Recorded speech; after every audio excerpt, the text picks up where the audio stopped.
Hey everyone, it's Heather with Tropica Exotica, and today I'm going to talk about the Akashic Records. But before we get into the Akashic Records today, I wanted to talk about some of the experiences that I've had over the past week. This is something I've been wanting to do and I keep on forgetting, but I thought it might be helpful. As we go through this process, we're all kind of experiencing different things, so I thought it would be good to share what I've been experiencing. So for this week of August 26, 2019, I had a few different experiences that I wanted to share. And one of them was on Monday I saw my aura, which I've actually seen before, but it was actually a lot bigger than I normally have seen it. And in this instance I was just standing in front of the mirror, and I just all of a sudden looked and I saw this like large area of blue underneath my elbow. And it's kind of a cobalt blue color. I've seen it before when I'm actually up against something white and I'm just kind of, my eyes are just kind of zoning out. I've seen it before on a piece of paper just around my finger. I've seen it in the bathtub around my toe. I'm not exactly sure why I saw it and why it was so large at that time, but I thought I would share that. And as far as aura colors go, I have been told by a couple of people that I have a indigo and also aquamarine, I've been told, so I have some shade of blue. But I was told that I was transitioning into a crystal color. But as far as I've seen my own aura, I've seen it as blue. And if you want to practice seeing your own aura, all you need to do is stand behind something white and look, if you have a mirror you can do this, and kind of just let your eyes unfocus.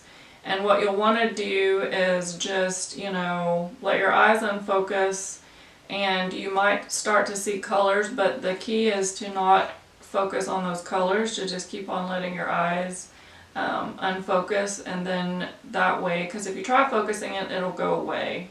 But you can also just try putting your hand on a piece of white paper, and that's one way you can practice. It's not something that I regularly practice or try to do, but it is something that we can all do, and if you'd like to learn how to do that, you need to practice. And another thing that I experienced this week was in the evening on Wednesday, I saw these black and white swirls. They kind of look like clouds. I kind of think it looks like the yin and yang symbol is what it kind of looks like. And I see this normally with my eyes are closed, so it's an inner eye vision. And I've talked about this before on one of my previous videos about twin flame kundalini activation, if you want to go check that video out. I'm not exactly sure what triggers that vision, but I did experience that this week, so I thought I would share that. Another thing I've been experiencing over the last few weeks is a food craving for potatoes. Any kind of potatoes, mashed potatoes, potato salad, but I have really been craving that. And potatoes are a grounding vegetable, and I guess it's one of those things where I don't necessarily feel like I'm ungrounded, but it may be intuitively that the energies right now are really high and I'm trying to ground myself, so that could be what's causing that. So I don't know if anybody else is experiencing that, but I certainly am. And then also this week, sleep-wise, has been very, very erratic. If you're an empath, you might have been experiencing this also. For me, I started noticing on Wednesday of this week that I really started to just get where I was super tired in the afternoon. I ended up taking a 2-hour nap. On Thursday, I ended up sleeping until noon, and I never do anything like that, so that was very out of the ordinary for me, but I literally could not get out of bed. And that is one of the things that is difficult about being an empath, is that, I've just come to accept that there are some days that I just have to let myself stay in bed. It is very frustrating. But if you have the opportunity to do that, I really recommend that you go ahead and respect your body's needs. And then oddly, on Friday, I ended up waking up at midnight and I was completely energized. So I ended up, getting up, cleaning the house, doing laundry, walking the dog, and I didn't go back to sleep. And that day also I was very energetic. I had energy all day, and then I was actually not craving food at all. I wasn't very hungry. And then also I started having a couple of weird experiences, and I don't know if it was the veil was thin or something, but at one point I was at the gym and I thought I saw somebody behind me, and I turned and I was kind of startled, but there was nobody there. And I had another experience that same day where I thought I saw an animal running in this parking garage, and it freaked me out and I almost screamed. But again, there was nothing there. So I don't really know. I mean, I do have experiences like that where I see stuff out of the corner of my eye occasionally, but it's usually at my house. So this was kind of unnerving because it was, when I was out and about, and it was actually startling. So I don't know if anybody else experienced that, but those were a few of the things that I experienced this week. So I just thought I would share those with you. And one thing that as far as the energies go, and affecting the sleep cycle, on August 30th, it was the supermoon, and from what I understand, following other people, that's a very strong, intense energy, so I think it impacted a lot of people. If you're energy sensitive, you might start to experience that a few days before that happens, but it was a portal opening, and so, we just kind of go through and try to live and try to understand. For me, it's important to follow people to try to better understand, what I may be experiencing. So just wanted to share that with you. And if you also keep up with a Schumann resonance, sometimes these energies can be reflected if you just Google the Schumann resonance. I know that this week I looked at it and there was some sections where there was completely, white. The normal Schumann resonance is 7.83 hertz. I saw that it got up this week to 68, so that's a lot of energy. So anyway, just wanted to share that. So now let's switch gears and talk about Akashic Records. So the Akashic Records are basically the history of everything that's ever happened to you as a soul. And a lot of times you'll hear it referenced as every thought, word, or action. Now, this is important because when you start to spiritually awaken, you'll start to have questions about yourself. And as you understand that, maybe this wasn't your first lifetime here on earth and you want to understand more about yourself, it's a natural progression to want to understand what all has happened to you as a soul. And so these records they've been identified as being stored within your DNA. I think a lot of times, we don't realize how much information that we have accessible to ourselves, about ourselves. But I've understood it that they are actually within your DNA, and so we actually can get access to that information. But the thing that you have to remember is when we come to Earth, as souls, we come with a veil of amnesia. And that's important because if we had all of those memories accessible at once, it would be very difficult to function. And so we came here to have this life experience. And so that's why, although it's good to know about it, we don't necessarily need to know it all. So that's one thing that you want to keep in mind as you start to go down the path of the Akashic Records. So as we begin to talk about our past lives, one of the things that we have to talk about is the concept of time. And in our own world, in our 3D world, we always think of time as linear. And so I can't really continue talking about past lives but not acknowledge this concept of time as being happening all at once. And so the way that it's been explained to me is that you kind of have to look at it as a spiral. And as your energy projects, it projects forth in all these different times and experiences, but it's all happening in the now moment. And I know that that concept is very difficult to grasp, and if I tried to say that I understood it, I would be lying. It's very difficult for us to understand, but we always kind of have a tendency to think about, well, this happened in the past, but in actuality, as you go down the spiritual path, you will hear people talk about how everything's happening at once. So I have to kind of illustrate that to show you what that concept is about. And another thing that's relevant to talk about is the concept of multidimensional. So if you think about yourself, and I'm just kind of considering it from this lifetime, but if you think about yourself as a multidimensional being, this means that basically you are projecting forth in different fractals. So this would be like who you are now on Earth, but then you would also have your higher self, which I'm just illustrating here like as an example of Pleiadian, which is in a different dimension.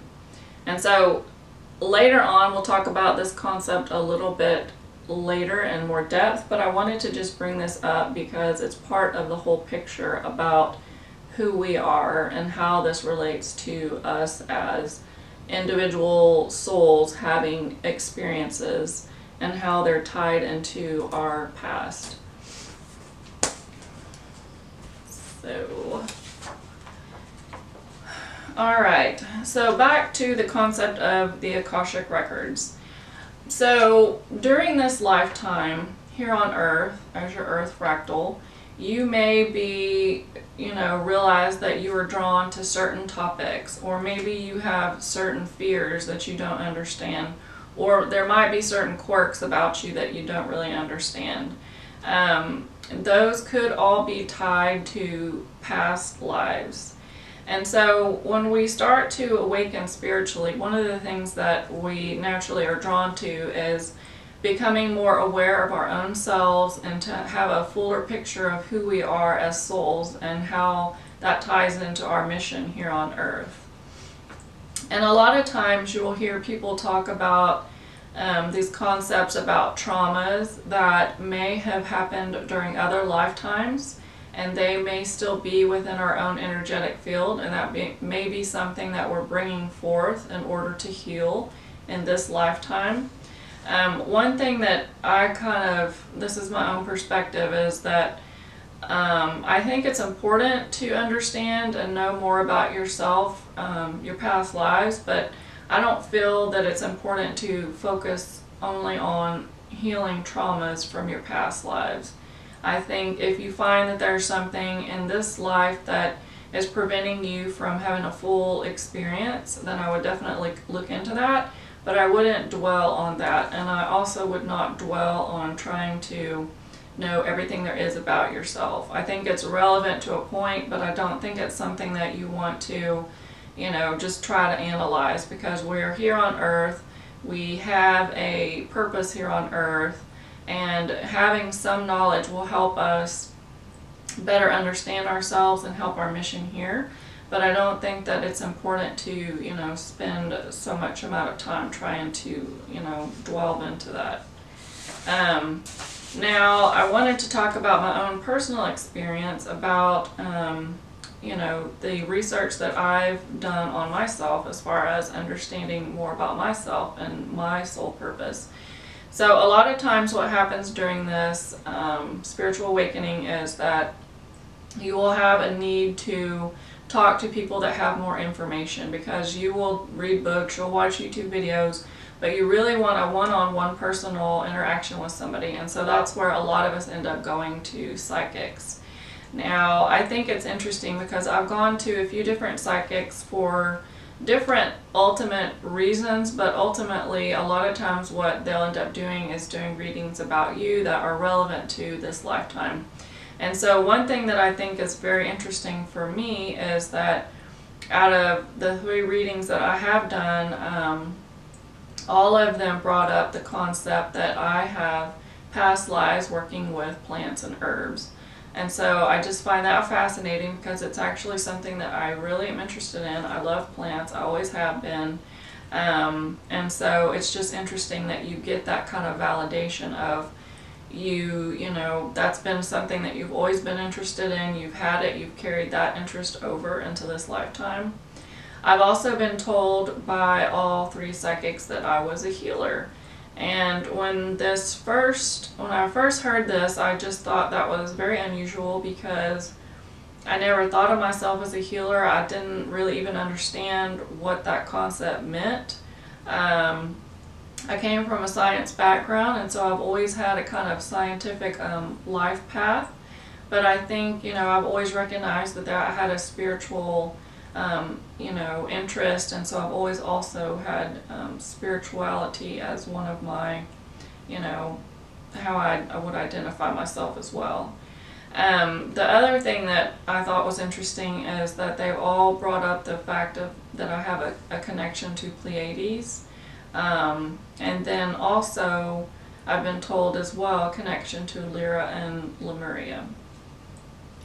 And then if you watched in my last video, I talked about my own personal experience of memories of Atlantis. So that's one thing that I wanted to bring up too, is that I definitely have a connection to Atlantis as well.